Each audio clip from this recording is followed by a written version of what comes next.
Protesters ticked off about police ticking off shoppers in Chicago during the kickoff to this crucial holiday shopping season. Are they helping or hurting their cause? Hi, everybody. I'm Dagan McDowell. This is Bulls and Bears. The Bulls and Bears this week: Gary B. Smith, Jonas Max Ferris, John Layfield, along with Patrice Lee Onuka and Julie Alvin. Welcome to everybody. John, do these protests do more to hurt the cause? They do, because forget about whether the cause is good or bad. I agree with a lot of what they're protesting, but the problem is this. We have this year in the United States 7,600 retail stores going to close. Compare that to 6,800 that closed at the height of the recession.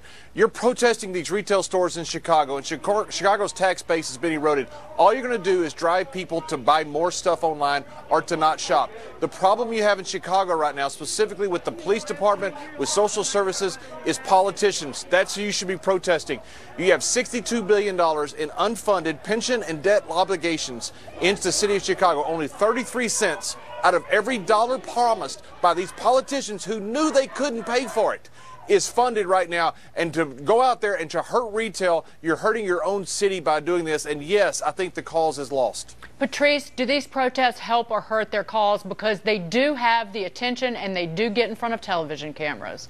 It doesn't help. I mean, if your idea is to try to win people who are either agnostic or opposing you, to create a scenario where you're either cutting the tax base, as the other guest mentioned, or making it difficult for workers to get to work or for shoppers to get to shop, then you're not winning people over to your cause. Criminal justice reform is absolutely a very critical issue if this is what they're really protesting about. But, this year, I don't think that's what they're really trying to go after. Last year, they tried to unseat Rahm Emanuel, and it didn't work. And so they may need to reassess what their tactics are and whether they're actually accomplishing what they set out to do. Gary B., help or hurt? I think it hurts, to be honest with you. I agree. Patrice and John made some very good points. As far as the hurt point, it certainly hurts the retailers. When they did this back in 2015, those retailers along the Miracle Mile there in Chicago said their sales were off 25 to 50%. That means that people coming down just turned around and went elsewhere. I guarantee, because I'm this way, people live in their own little bubble. They're not going down there, seeing a protest and saying, I really ought to do something about that. No, what they are is annoyed that they can't do their shopping. So they turn around. As John points out, it hurts the city of Chicago. As Patrice said, people are agnostic. They're not paying attention to this. It's not the right environment. They have their minds on something else. So at best, it does nothing. But as we've seen with the NFL, what happens with their protests, people just turn off the TV and look elsewhere for entertainment. Well, Julie, I will point out that when these protests in Chicago first started, it was back in 2015. It was after the Laquan McDonald shooting video came out. But since then, in the 2 years after that, you just haven't had the number of protesters out there. Well, I think that's why it's interesting, for you guys to say that the reason that retail sales were down last year in Chicago on Black Friday have to do with this protest, when in fact the protest didn't really reach critical mass last year. That said, I think if the question is, are we helping or hurting the cause, and the cause is raising awareness for police violence, not, is it helping or hurting the local retail economy? It's certainly helping the cause as far as raising awareness. There's a lot of studies that show that protest is an effective form of raising awareness, of getting policymakers to pay attention, of getting communities to be politically activated. And so if the goal is to raise awareness and to get people to, start taking action against what has been some pretty scary police action in Chicago, specifically with the Laquan McDonald case, and I think that it's helping that particular cause, absolutely. But Jonas, what is scary is the fact that the homicide number in Chicago this year topped 600 for only the second time in more than a decade. Well, it's a sign that protests are failing, because we've reached peak protest already. If you told me that there'd be less protests with Trump in the White House than Obama over police brutality, I would have been like, that's not likely. And it's because they mismanaged the protests, because I think, to earlier guest's point, people don't know why they're at what did the retailers do? These protests should be at City Hall, at the police stations. These are legitimate issues, but the public just wants to shop, and this isn't a beef about wages. Well, speaking of ongoing beefs, unions have a beef with Walmart. Walmart's always open, including on Thanksgiving. And one pro-union group is running this ad about it. Hard-working Walmart workers with no holiday pay and no chance for a better life. So this Thanksgiving, give thanks for one thing, that you don't work for Walmart. So that's this pro-union ad, the United Food and Commercial Workers Union, Gary B. But they used to actually protest at like 1,600 stores a few years ago on Black Friday. That stopped. Now this.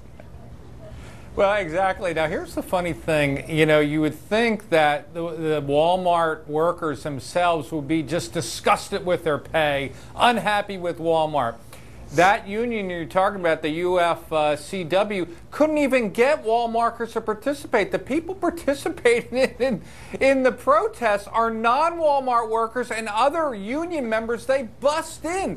So on average, the average Walmart person is very happy with their working conditions and their pay. So this is another thing that is just, it's up in the air, and it's, as Julie points out, it might be causing awareness, but there's no follow-up action to it. But Patrice, I think what the unions are concerned about is if you could, in theory, if you protest enough, if you drive customers away from these stores, you actually destroy jobs for people. You send people shopping online, and you actually hurt workers whether they're unionized or not.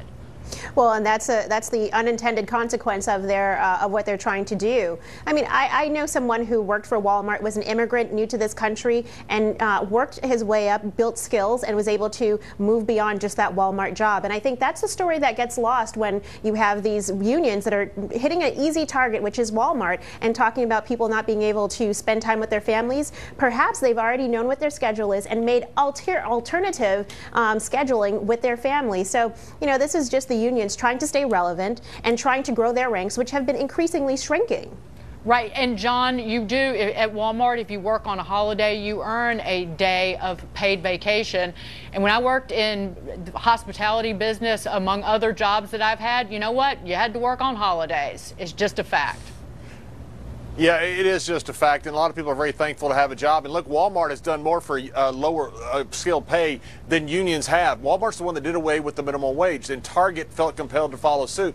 Look, this is just one of the dumbest, most misguided ads I've nearly ever seen. It's one of the reasons that unions have died. And you got to understand, I'm not sure why Walmart is so evil. Listen to what Amazon has they have a 25% growth rate right now. So in the next 3 years, they're going to do as much to retail as far as damage that they have done in the past 20 years total. We've lost more jobs in retail than we've lost in manufacturing. And going after retail right now, people should be thankful they have jobs, because online is coming and it's going to destroy a lot of mom and pop stores out there with good jobs. And Julie, the average full-time hourly worker at Walmart makes, at least at the beginning of this year, makes close to $14 an hour.